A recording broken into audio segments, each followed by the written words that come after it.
My daughter-in-law tried to kick me out, so I bought the house across the street. They say revenge is best served cold, but mine came with champagne, silk curtains, and a penthouse view. I'm Eleanor, 68, widow, retired teacher. For years, I lived quietly with my son, Mark, and his wife, Vanessa. I paid for that house, every brick of it. But when Vanessa's parents came to visit, she suddenly turned into royalty. That morning, she barged into my room, eyes blazing. "Either give up your room for my parents," she snapped, "or get out." I smiled. "Of course, dear," I said softly. But inside, I was already planning her lesson in humility.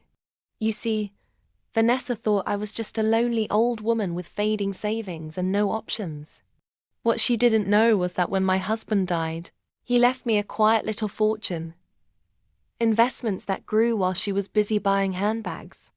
So, I packed my bags that same evening, kissed my grandson goodbye, and walked out without a word. For weeks, they didn't hear from me. Mark called. Vanessa didn't bother. She probably thought she'd finally gotten rid of me. Then came the shock. Across the street from their house stood the Parkview Towers, the most luxurious apartment complex in the city. Units sold for millions.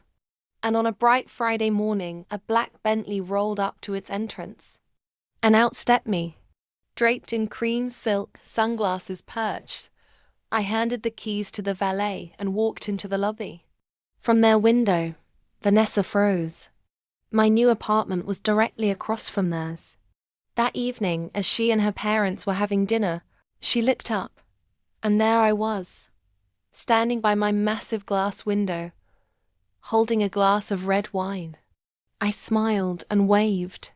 Her fork dropped. But the real twist, that apartment wasn't just a new home. It was theirs. The Parkview Towers project was owned by my late husband's company, which I now controlled. And when the developer reached out months ago about expanding, I secretly bought the unit across from my old house, knowing my son's wife's precious parents had just put down a deposit for one on the next floor. A week later, Vanessa received a notice. Ownership dispute. Property title retracted pending review. Her in-laws' dream home. Gone. When my son came to see me, I poured him tea and said gently, "Never forget who built the roof you live under." Vanessa never yelled again.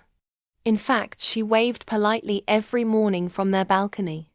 And me? I sipped my coffee, watching them from across the street. Not with bitterness, but with quiet satisfaction. Because sometimes, the best revenge isn't anger. It's success. Seen from your window. Never underestimate a woman who's been silent for too long. Her quiet often hides her power. If you loved this twisty tale of sweet revenge, hit subscribe right now. More shocking stories are coming your way. Stories that prove one thing: karma never forgets an address.